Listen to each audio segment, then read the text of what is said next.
ಎಲ್ರಿಗೂ ನಮಸ್ಕಾರ. ನಾನು ನಿಮ್ಮ ಡಿವಿಜಿ ವಾಯ್ಸ್ ಕರಿಯಪ್ಪ. ಇವತ್ತು ನಾವು ಸೆಲೆಬ್ರಿಟಿಗಳನ್ನ ಬೇರೆ ಬೇರೆ ಮಟ್ಟದಲ್ಲಿ ನೋಡ್ತಾ ಇದ್ದೀವಿ. ಕಾರಣ ಏನಪ್ಪಾ ಅಂತ ಹೇಳಿದ್ರೆ, ಇವತ್ತು ರೀಸೆಂಟ್ ಆಗಿ ಬಿಗ್ ಬಾಸ್ ಅಂತ ನಡೀತು ಫಂಕ್ಷನ್. ಆ ಬಿಗ್ ಬಾಸ್ ಅಲ್ಲಿ ಯಾವ ಮಟ್ಟಕ್ಕೆ ಜನ ನೋಡ್ತಾ ಇದ್ದಾರೆ ಅನ್ನೋದ್ರ ಬಗ್ಗೆ ನಿಮ್ಮೆಲ್ಲರಿಗೂ ಗೊತ್ತಿದೆ. ಆದ್ರೆ ಇಲ್ಲಿ ಇವತ್ತು ಸಮಾಜವನ್ನ ಉಳಿಸ್ತಕ್ಕಂತ, ಸಮಾಜದಲ್ಲಿ ನಡೀತಾ ಇರ್ತಕ್ಕಂತ ಅನ್ಯಾಯವನ್ನ ಜನರಿಗೆ ತಿಳಿಸ್ತಕ್ಕಂತ, ಸಮಾಜದಲ್ಲಿ ಏನು ಕೆಟ್ಟ ಕೆಲಸ ಮಾಡ್ಕೊಂಡು ಅಡ್ಡಾಡ್ತಾ ಇರ್ತಕ್ಕಂತ ಅಧಿಕಾರಿಗಳಾಗಿರ್ಬೋದು, ರಾಜಕಾರಣಿಗಳಾಗಿರ್ಬೋದು, ತಪ್ಪು ಮಾಡಿರ್ತಕ್ಕಂಥ ವ್ಯಕ್ತಿಗಳಿಗೆ ಶಿಕ್ಷಿಸೋದಕ್ಕಿಂತಲೂ ಅವರ ಒಂದು ವಿಚಾರವನ್ನ ಜನರಿಗೆ ತಿಳಿಸ್ತಾ ಹೋಗ್ತಾ ಇರ್ತಕ್ಕಂಥ ವ್ಯಕ್ತಿಗಳ ಸಾಲಿನಲ್ಲಿ KRS ಪಕ್ಷ ಹಾಗೂ ವಿಜಯಲಕ್ಷ್ಮಿ ಶಿವಪುರ್ ಅವರಿಗೆ ನಾನು ಅಭಿನಂದನೆಗಳನ್ನ ತಿಳಿಸ್ತೀನಿ. ಯಾಕೆ ಅಂತ ಹೇಳಿದ್ರೆ, ಇವತ್ತು ಅದು ಏನೋ ಕಾಮಿಡಿ ಶೋನೋ ಅಥವಾ ಒಂದು ಸಿಂಗಿಂಗು ಅವ್ರು ಕಡಿಮೆ ಅಂತ ನಾನು ಹೇಳ್ತಾ ಇಲ್ಲ, ಸಮಾಜಕ್ಕೆ ಅವ್ರ ಕೊಡುಗೆ ಇರ್ಲಿ. ಆದ್ರೆ ಈ ತರ ವ್ಯಕ್ತಿಗಳನ್ನು ಸಪೋರ್ಟ್ ಮಾಡಿ. ಯಾಕೆ ಅಂತ ಹೇಳಿದ್ರೆ, KRS ಪಕ್ಷ ಇವತ್ತು ಅಷ್ಟೊಂದು ಸದ್ ಮಾಡೋದಕ್ಕೆ ಮಹಾನಿರ್ದೇಶಕರಿಗೆ, ಬೆಂಗಳೂರು ಮಹಾನಿರ್ದೇಶಕರಿಗೂ ಸಹ ಶೇಕ್ ಆಗ್ತಾ ಇದೆ.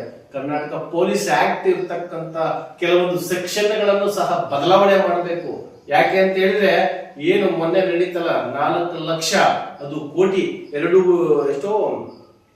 ಎಷ್ಟೋ ಕೋಟಿ ಲೆವೆಲ್ಗೆ ಅದು ಇದೆ. ಹೇಳ್ತೀನಿ ನಾನು ಮುಂದಿನ ವಿಡಿಯೋದಲ್ಲಿ. ಒಬ್ಬ ಗೋವಿಂದ ರಾಜು ಇನ್ಸ್ಪೆಕ್ಟರ್ ಮಾಡಿರ್ತಕ್ಕಂಥದ್ದು, ಆಮೇಲೆ ಏನು ದರ್ಶನ್ ಕೇಸಲ್ಲಿ ACP ಚಂದನ್ ಇವರು ಸಹ ಇದರಲ್ಲಿ ಈ ಕೇಸಲ್ಲಿ ಇನ್ವಾಲ್ವ್ ಇದ್ದಾರೆ. ಏನು ದರ್ಶನ್ ಕರ್ಕೊಂಡು ಹೋಗಿ ಜೈಲಿಗೆ ಬಿಟ್ರು, ಹೆಸರು ಮಾಡಿದ್ರು, ಪಬ್ಲಿಸಿಟಿ ತಗೊಂಡ್ರು ಅಂತಂದು ಹೇಳ್ತೀವಲ್ಲ, ಆ ವ್ಯಕ್ತಿನೂ ಈ ಕೇಸಲ್ಲಿ ಭ್ರಷ್ಟತನ ಮಾಡಿದ್ದಾನೆ, ಲಂಚದ ಕೇಸಲ್ಲಿ ಸಹ ಸಿಗ್ಬಿಟ್ಟಿದ್ದಾನೆ. ಬಟ್ ಇಲ್ಲಿ ಈ ಪೊಲೀಸ್ ಇಲಾಖೆಯಲ್ಲಿ ಒಂದು ಹೊಸದೊಂದು ಗೈಡ್ ಲೈನ್ಸ್ ತರಬೇಕು ಕಂಡ್ರೆ, ರಾಜ್ಯದ ಗೃಹ ಮಂತ್ರಿಗಳೇ, ಮುಖ್ಯಮಂತ್ರಿಗಳೇ. ಇವತ್ತು ದರ್ಶನ್ ಅವ್ರು ಮಾಡಿರೋ ತಪ್ಪು ಕಾನೂನಾತ್ಮಕವಾಗಿ ಒಪ್ಕೊಳ್ತೀವಿ. ಆದ್ರೆ ಈಗ ದಿನನಿತ್ಯವೂ ಸಹ ರೇಪ್ಗಳು, ಮರ್ಡರ್ಗಳು ಆಗ್ತಾ ಇದ್ದಾವಲ್ಲ. ಈಗೇನ ಅವ್ರಾಗ ಕೊಲೆ ಮಾಡಿ ಒಳಗೆ ಹೋದ ತಕ್ಷಣ ಏನಾದ್ರು ನಿಂತಿದಾವ ಹೊರಗಡೆ?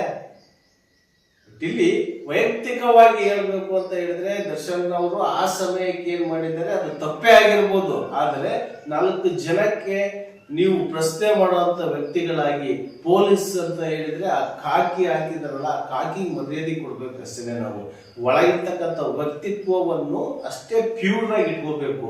ಏನು ಅವ್ರ ಬಾಯಲ್ಲಿ ಬರ್ತಕ್ಕಂಥ ಅವ್ರ ಭಾಷೆಗಳು ಕೇಳಿದ್ರೆ ಸಾಕು, ಏನ್ ಮಾಡ್ತಾರ ನಮ್ಮ ಮೀಡಿಯಾದಲ್ಲಿ ಹೇಳಕ್ಕಾಗಲ್ಲ. ಅಂದ್ರೆ ನಾವು ನಕ್ಕ ನಯ್ಯ ನಮ್ಮ ನಂತರಲ್ಲ, ಆ ರೀತಿಯಾಗಿ ಹೇಳ್ಬೇಕಾಗುತ್ತೆ. ಆ ಕೆಟ್ಟು ಹೊಲಸು ಪದ್ಧತಿ ಮೊದಲು ತೆಗೆದಾಕಿ ಕೆಲವೊಬ್ಬ ಪೊಲೀಸ್ನವ್ರ ಬಾಯಲ್ಲಿ ಬರುತ್ತೆ.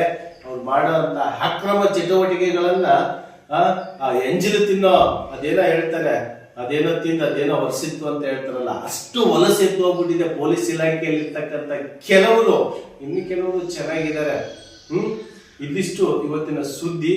ಆದಷ್ಟು ಏನು ಹೋರಾಟ ಮಾಡಿ ಜನರಿಗೆ ವಿಚಾರವನ್ನು ತಿಳಿಸ್ತಕ್ಕಂಥ ವ್ಯಕ್ತಿಗಳಿಗೆ ಸಪೋರ್ಟ್ ಮಾಡಿ ಅಂತ ನಮ್ಮ DVG ವಾಯ್ಸ್ ಮೂಲಕ ನಿಮ್ಮಲ್ಲಿ ಮನವಿ ಮಾಡ್ಕೊಳ್ತಾ ಇದ್ದೀನಿ. ನಮ್ಮ ಚಾನೆಲ್ ಅನ್ನ ಇಲ್ಲಿವರೆಗೂ ಯಾರು ಸಬ್ಸ್ಕ್ರೈಬ್ ಆಗಿಲ್ಲ, ಸಬ್ಸ್ಕ್ರೈಬ್ ಆಗಿ ಉತ್ತಮ ಸೇವೆಗಳನ್ನು ನಿಮಗೆ ತಿಳಿಸ್ತಾ ಹೋಗ್ತೀನಿ. ನಮಸ್ಕಾರ.